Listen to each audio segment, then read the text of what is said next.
Once again, folks, we are coming live from the Jamaica Conference Center, beautiful downtown Kingston. And you just saw a shot outside, a little hazy still this morning, but a beautiful place to be right now. This week's Diaspora Check-In takes us to New Jersey to speak with a U.S. Army veteran and entrepreneur. She's Lurressa Thomas, and she's with me now. Hey, Lurressa, welcome to Smile Jamaica. How are you?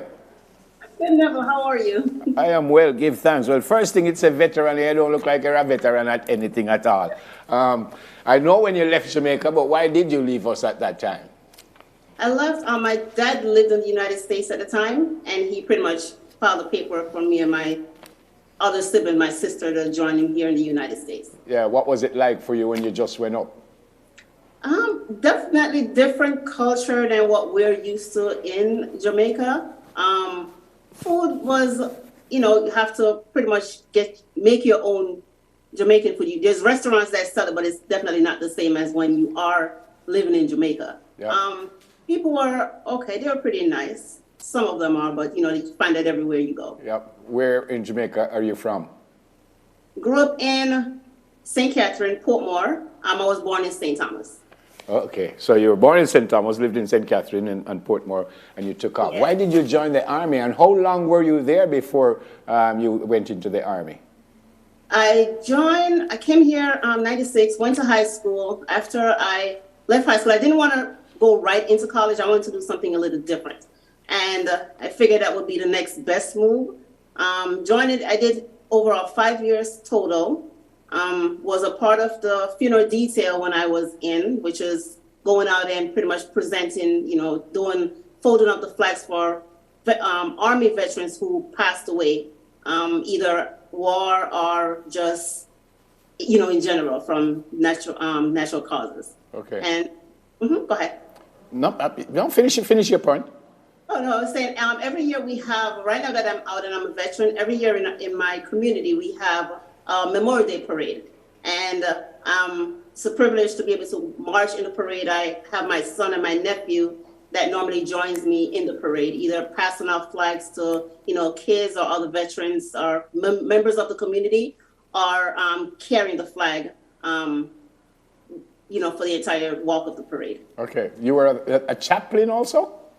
That is correct.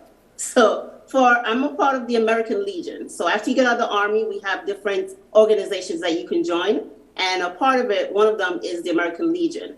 Normally, if there's someone within that Legion that passed away, they normally reach out. I go and depending on, their background, I go and I say I'm in charge of the prayer part of the funeral and, just consoling the family members. Okay. Lurressa, I was preparing for this, and I made a huge circle around two words that I saw, that you were part of the firing squad. Yes. I think it's only movie them thing that happened, so you were part of a firing squad? Yes, so not for killing people. No. So part of the Memorial Day parade, part of it is there's a part in it where Memorial Day is where we pretty much remember our veterans, people who passed away, who were at war or here back in the United States, and we just remember them. And part of the ceremony you're doing the gun salute, and it's 4 of us on the squad, and we pretty much fire off rounds just to show our appreciation for what they did, and kind of just a salutation for them fighting for the country. Okay, well, that explains it. I thought that when the people they were found guilty, them just say stand up there and shoot the one of them. No, that's a different firing squad.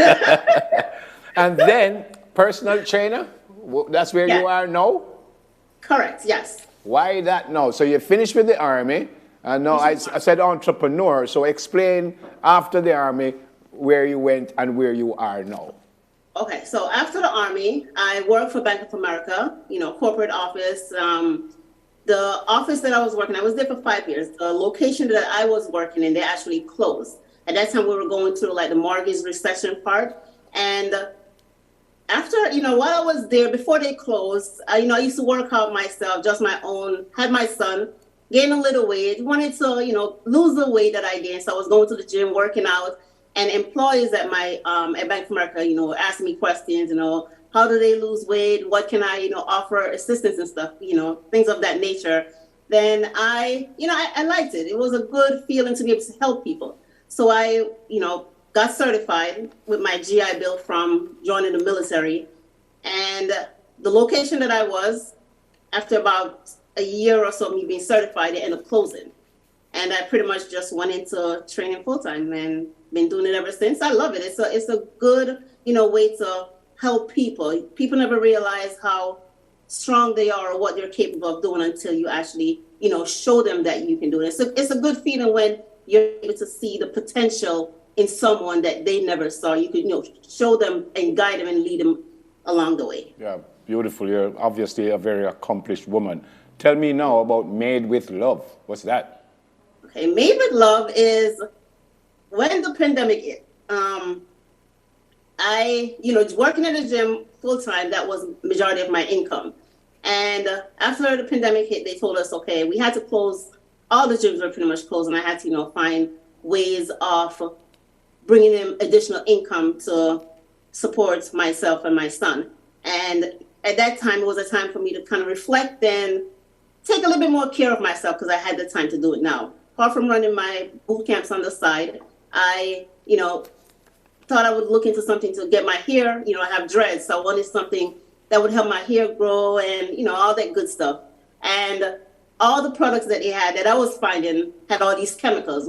The bottle, after I made my own little bottle, then I, had my sister, my mom tried it out. And after, they tried it out, they liked it. I said, you know what, other people out there must be looking for good product just like I was. And I ended up starting up, this online product where all the ingredients of all the products are organic, no fillers, no fragrance, no 100% organic and natural.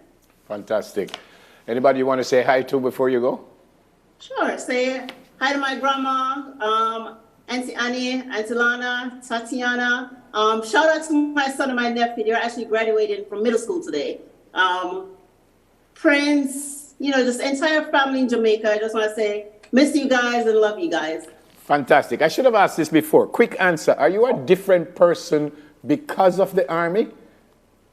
What? Yes. In other words, if someone said, what did you learn because you were in the United States Army? What has that taught you? The Army has taught me a lot of self-discipline, more resilience, more accountability, and, just being a leader instead of being a follower. It's a lot of things they instill in us when we go in. And it was a great pleasure to actually to be able to serve and, be a part of the Army. You would do it again? Yes, I would. All right. Yes. Great to meet you. Look after yourself. Thank Stay you. safe. And when you come to Jamaica, come tell us hi. God bless you and your family. All right? No problem, never. Thank you so much for having me today. Yeah, man. It's our pleasure. U.S. Army veteran and entrepreneur, Lurressa Thomas. That's it, folks, for this week's Diaspora Check-In.